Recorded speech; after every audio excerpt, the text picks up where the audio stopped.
Cordial saludo. Bienvenidos a La Dirección, el espacio donde analizamos las noticias que cotidianamente traemos en Hora 13, y para ello invitamos a conocedores, a expertos y, como en este caso, al candidato a la alcaldía de Medellín, Felipe Vélez. Muchas gracias por aceptar esta invitación. No, Fernando, muchas gracias a ti por invitarnos. Un saludo a todos los televidentes, especialmente a la gente que nos ve en Medellín.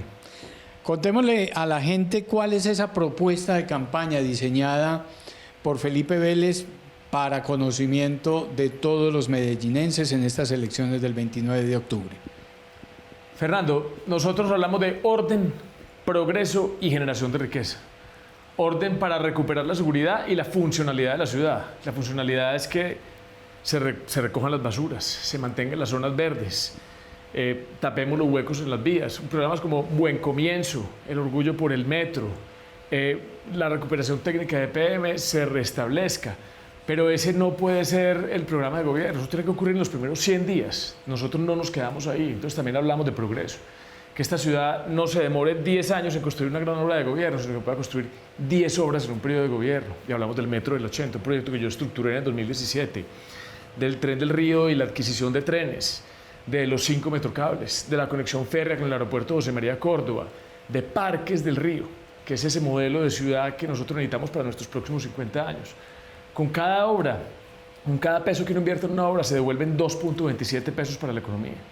Hay que invertir en obras y no en gasto público para contrarrestar la inflación y crear empleos, empleos directos, empleos indirectos, y que no hablemos más de pobreza para superar las brechas sociales de esta sociedad. Hablemos de generación de riqueza, que la gente tenga acceso al trabajo, formación para el empleo y formación como empresarios. Vamos a detallar entonces cada una de esas 3 líneas propuestas. La primera, que es devolverle la funcionalidad a la ciudad. Primero, ¿qué es lo que ha pasado? Porque esa funcionalidad estaba. Es decir, Medellín institucionalmente ha sido sólida, ha sido una ciudad modelo. ¿Qué ha pasado entonces? Eso nunca había ocurrido, porque Medellín siempre, como lo dices tú, siempre había funcionado, ¿cierto? Pero con 28 billones de pesos, ni lo que venía funcionando correctamente funciona. Medellín era conocida como la tacita de plata y ni recogemos las basuras de manera correcta, ¿cierto? Entonces, yo lo que creo es que es negligencia, desgobierno, utilización indebida del presupuesto público, y eso es una cosa que hay que corregir de inmediato. Y no solamente la funcionalidad, sino la mayor preocupación de los medellinenses, que es recuperar la seguridad. Vamos puntualmente a hablar de empresas varias, porque pareciera, cuando uno lo plantea así, como si fuera, no, venga, pongámonos juiciosos y vamos a recoger la basura.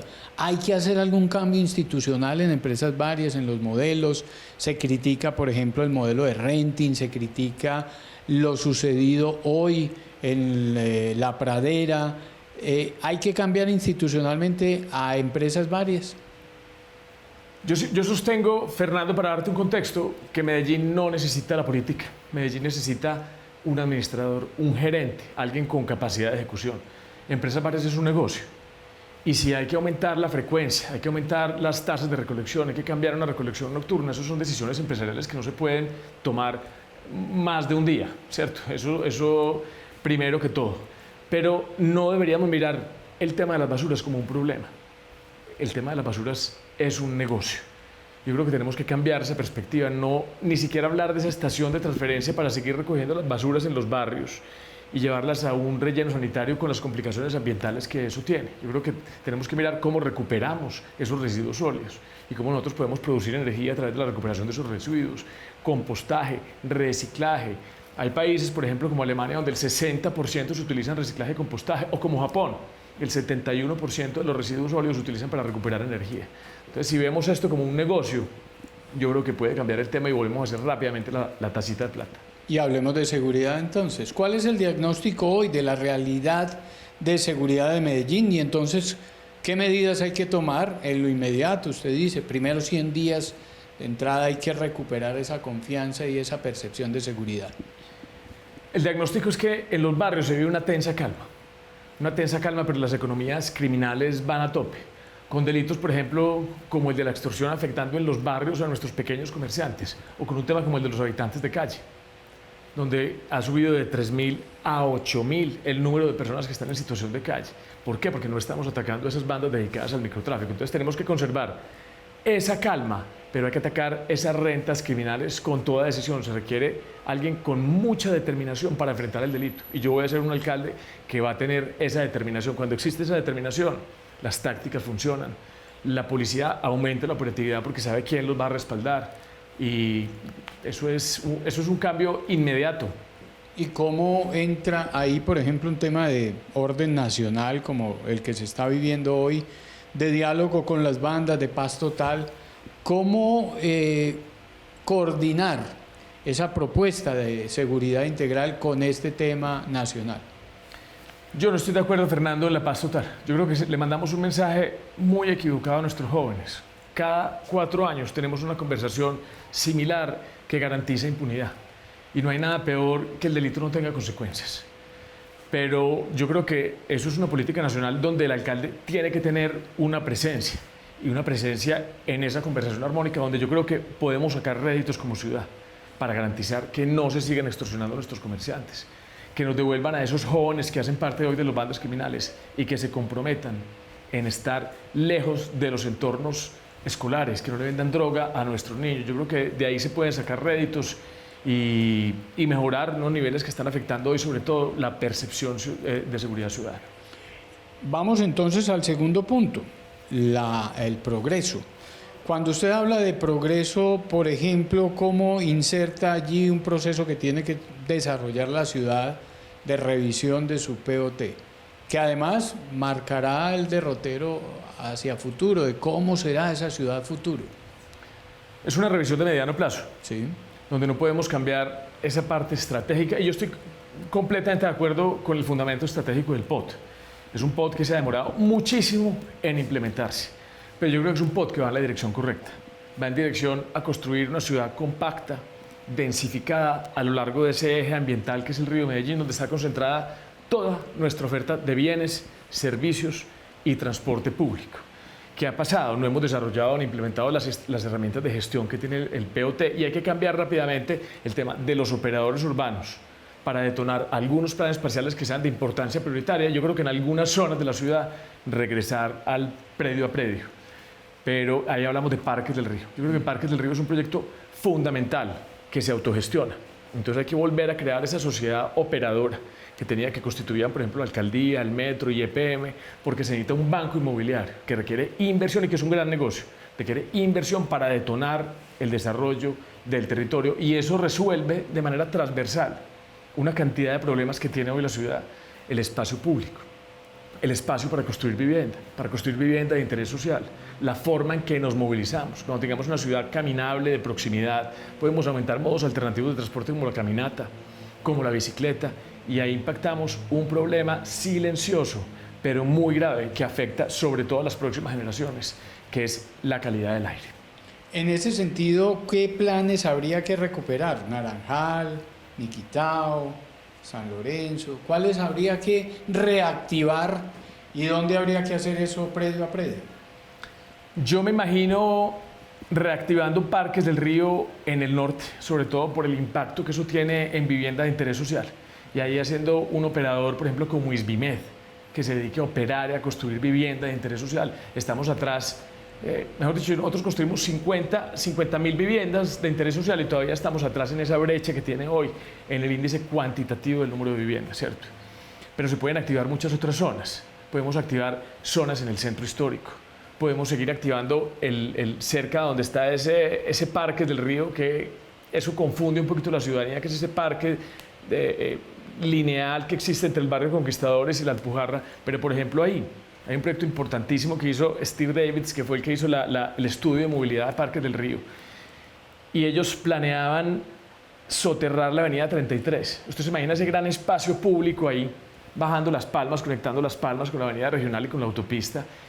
Y usted juntaría inmediatamente el barrio Colón y el Perpetuo Socorro. Podrían ser unos super barrios de Medellín y eso es lo que necesitamos, cambiar polos de desarrollo, que los únicos barrios no sea seguir yéndonos hacia las laderas. Así vamos a garantizar que sigamos creciendo de manera desorganizada. y también en el sur. Yo creo que inclusive Argos tenía un plan espectacular de desarrollo hacia el sur, que son zonas industriales, una cantidad de bodegas bajas, y ahí es donde la ciudad tiene que crecer en altura. Usted lo mencionó en la generación de riqueza, pero le voy a meter lo de las obras públicas en esto de progreso, que tampoco es tan ajeno el tema. Y me interesó un aspecto que mencionó, y es: no podemos construir una obra grande cada 10 años, sino 10 obras en un periodo. Sí, señor. ¿De qué obras estamos hablando? ¿Cuáles serán las prioridades? Porque algunas habrá que priorizar. Yo le estoy hablando del tranvía del 80. Ese es un proyecto que en algún momento la administración de Alonso Salazar prefirió priorizar el tranvía de Ayacucho sobre el tranvía de la 80. Es un proyecto que tiene una discusión desde el 2006. Creo que se me está yendo la mano en 10 años. Yo creo que casi estamos llegando a 20 años en una gran obra de ciudad.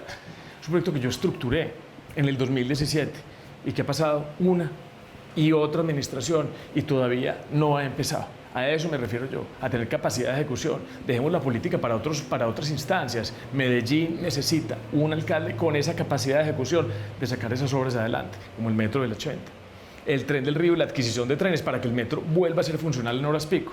Eso es fundamental, y para conectarnos con otros municipios del área metropolitana. Ya hablamos de Parques del Río, de 5 metrocables que están en el Plan Plurianual de Inversiones del Plan Nacional de Desarrollo, que al menos hay que estructurar para asegurar su financiación.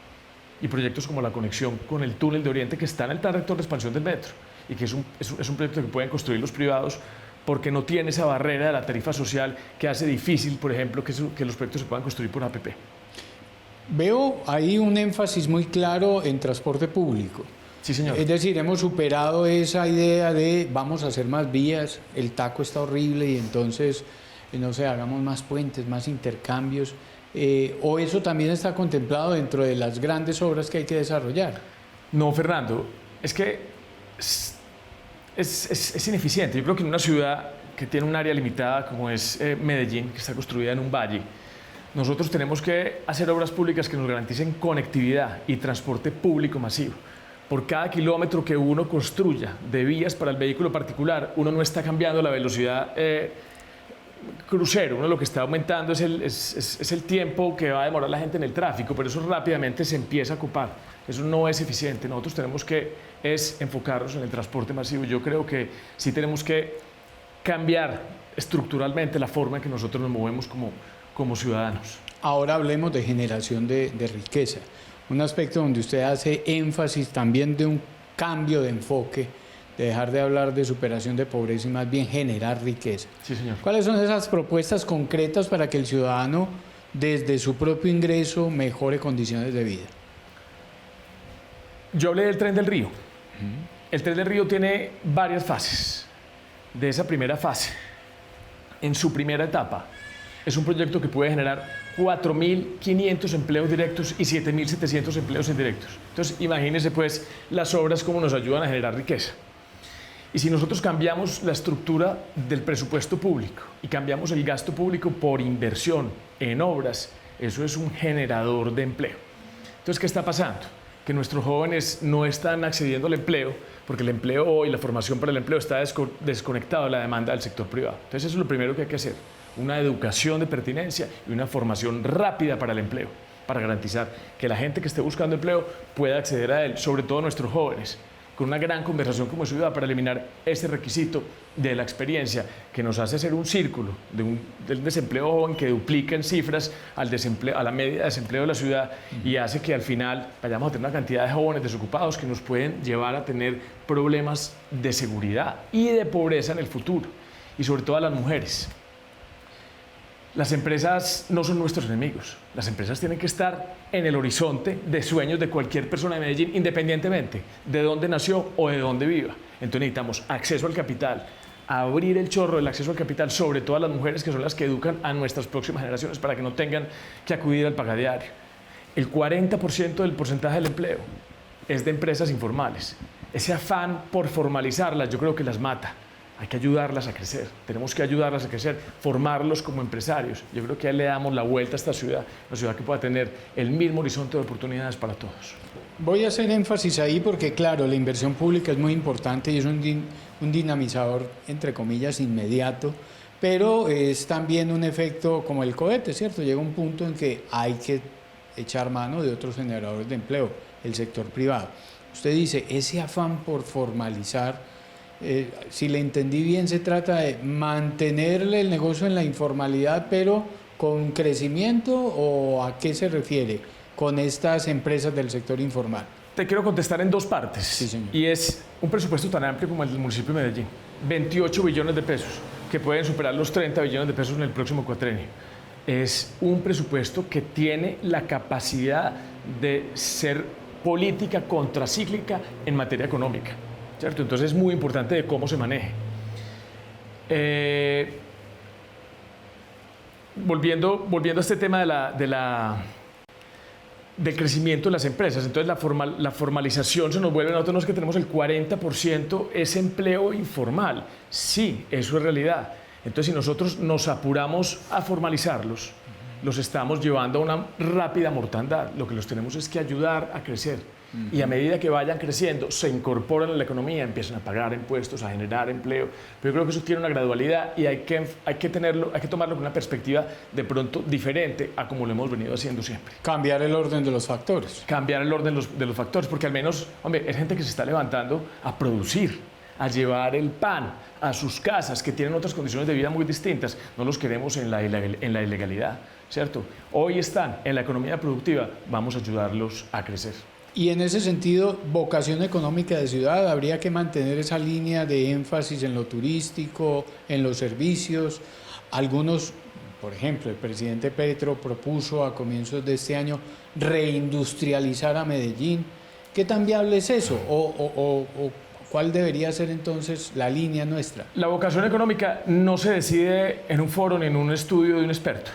Vea lo del turismo, tan importante. Yo creo que el turismo inclusive es un rubro económico muy eficiente, que es el que tiene los indicadores de desempleo en ese nivel tan bajito, porque impacta cadenas productivas que no son sofisticadas y sobre todo la base de la pirámide. Y nadie decidió, volvámonos una potencia turística, ¿cierto? Ese tipo de cosas van pasando. Uno lo que sí puede hacer es crear las condiciones. Y yo creo que hay que crearle condiciones al departamento para que se industrialice. Pero la industria nos tiene que ayudar sacando esas industrias de Medellín, llevando capacidad instalada a los territorios, a 104 municipios que no tienen ese mismo horizonte de oportunidades, que capaciten a esa gente, que la gente no se venga a las ciudades, reducimos la presión migratoria y vamos a tener una mejor economía para todos. Es que nosotros nos tenemos que imaginar a Medellín y Antioquia como una gran ciudad llena de capacidades en cada una de las subregiones. No nos podamos pensar solos como ciudad o solos como departamento. Entonces, efectivamente, la vocación industrial tiene que ir al departamento y nosotros tenemos que ir aprovechando ese tipo de oportunidades y de vocaciones que vayan saliendo con el mercado. Claro está, la ciencia, la tecnología y la investigación, eso no se detona simplemente con un nombre, eso requiere estrategias, eso requiere articulación, eso requiere capacitación. Medellín empezó a hablar de innovación desde la innovación social. Yo creo que la innovación no se puede quedar ni en lo social, ni en la ciencia, ni en la tecnología, ni en la innovación, sino que tal la innovación desde la cultura y desde el arte. Innovación que se convierta en industrias creativas, en una economía naranja, en el tema del gaming, de los artistas, del reggaetón. Hay mucho por explorar. Doctor Felipe Vélez, muchísimas gracias por este ratico con la teleaudiencia de Hora 13. Lo dejo este último rato precisamente para que le hable al televidente, a aquel que el 29 de octubre tiene que tomar una decisión. Doctor Fernando, muchas gracias por esta invitación a toda la gente de Medellín.